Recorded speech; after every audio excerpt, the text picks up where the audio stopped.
Canada के प्रधानमंत्री Justin Trudeau ने बीते दिनों भारत पर एक गंभीर आरोप लगाया था। दरअसल 18 जून को कनाडा में हरदीप सिंह निज्जर नाम के एक व्यक्ति की हत्या कर दी गई थी। हरदीप सिंह निज्जर एक मोस्ट वांटेड आतंकी था। खालिस्तानी गतिविधियों को कनाडा में बैठकर लगातार शय दे रहा था, संचालित कर रहा था।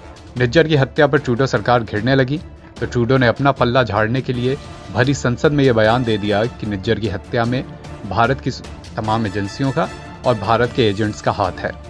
इसके बाद भारत और कनाडा के रिश्तों में लगातार तनाव बना हुआ है। जस्टिन ट्रूडो ने अपने इस गैर जिम्मेदाराना बयान के चलते दोनों देशों के बीच तनाव घोल दिया है। लेकिन अब जब ट्रूडो से इस पूरे मामले पर सबूत मांगे गए तब वो मुकर गए हैं। ट्रूडो ने अपने देश में भरी संसद में कहा था कि उनके पास ऐसे इनपुट हैं कि निज्जर की हत्या में भारत का हाथ है। लेकिन अब जब इस पूरे मामले में उनसे सबूत देने के लिए कहा गया है तो उन्होंने हाथ खड़े कर दिए हैं। ट्रूडो ने कहा है कि उनके यहाँ की जांच एजेंसियां अपना काम कर रही हैं। जांच एजेंसियों की जब प्रक्रिया पूरी होगी, उनकी जांच पूरी होगी, तभी वो कोई सबूत सामने रखेंगे। यानी एक तरीके से उन्होंने सबूत देने के नाम पर अपने हाथ खड़े कर दिए हैं, पल्ला झाड़ लिया है। दरअसल जस्टिन ट्रूडो ने दावा किया था कि कनाडा में मारे गए खालिस्तानी आतंकी हरदीप सिंह निज्जर की हत्या में भारत का हाथ है। इसके बाद कनाडा ने भारत के एक वरिष्ठ राजनयिक को निष्कासित कर दिया था। दोनों देशों के संबंध हर रोज एक नया निचला स्तर देखते जा रहे हैं। रिपोर्ट्स के मुताबिक G20 शिखर सम्मेलन के दौरान भी ट्रूडो और प्रधानमंत्री नरेंद्र मोदी के बीच बैठक में खालिस्तान का मुद्दा उठा था। प्रधानमंत्री मोदी ने साफ तौर पर कह दिया था कि कनाडा से आतंकवादी गतिविधियों को संचालित किया जा रहा है, शय मिल रही है। आतंकियों के एक्टिव होने का मुद्दा भी उन्होंने उठाया था। इसके साथ ही NIA और पंजाब पुलिस की ओर से खालिस्तान समर्थक आतंकियों के खिलाफ चल रहे मामलों की जांच में ट्रूडो से कनाडा सरकार से सहयोग भी मांगा गया था। लेकिन सहयोग देना तो दूर, ट्रूडो ने अपने देश वापस जाते ही सुर बदल लिए। भरी संसद में उन्होंने भारत पर बेबुनियाद आरोप लगाए और इन्हीं आरोपों पर अब जब सबूत मांगा जा रहा है तो वो साफ मुकर गए हैं।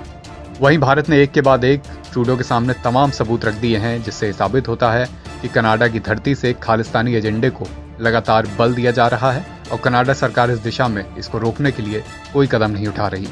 भारत की ओर से यह सवाल भी उठाया गया है कि आखिर ट्रूडो सरकार कभी भी कनाडा में खालिस्तानी आतंकियों की जांच में सहयोग क्यों नहीं करती। कई सबूत देने के बाद भी कनाडा की सरकार ने एक भी गिरफ्तारी नहीं की। इतना ही नहीं, हाल ही में G20 शिखर सम्मेलन के दौरान कनाडा के NSA को भारतीय एजेंसियों ने खालिस्तान की स्थिति पर जानकारी दी थी। रिपोर्ट में कहा गया कि आतंकी निज्जर के प्रत्यर्पण को लेकर कई बार भारत ने कहा, लेकिन कनाडा ने एक बार भी सहयोग नहीं करा। 2014 में इंटरपोल की तरफ से रेड कॉर्नर नोटिस जारी होने के बाद उसे कनाडा की नागरिकता तक दे दी गई थी। और अब निज्जर की हत्या हुई तो ट्रूडो अपने वोट बैंक के लिए, अपना पल्ला झाड़ने के लिए भारत पर बेबुनियाद आरोप लगा रहे हैं, वो भी बिना किसी सबूत के। हंगामा टाइम्स की तमाम खबरों को देखने के लिए हंगामा टाइम्स को सब्सक्राइब कर लीजिए और बेल आइकन दबा लीजिए। अगर आपको ये वीडियो अच्छा लगा हो तो लाइक बटन प्रेस कर अपनी प्रतिक्रिया हमारे कमेंट बॉक्स में देना मत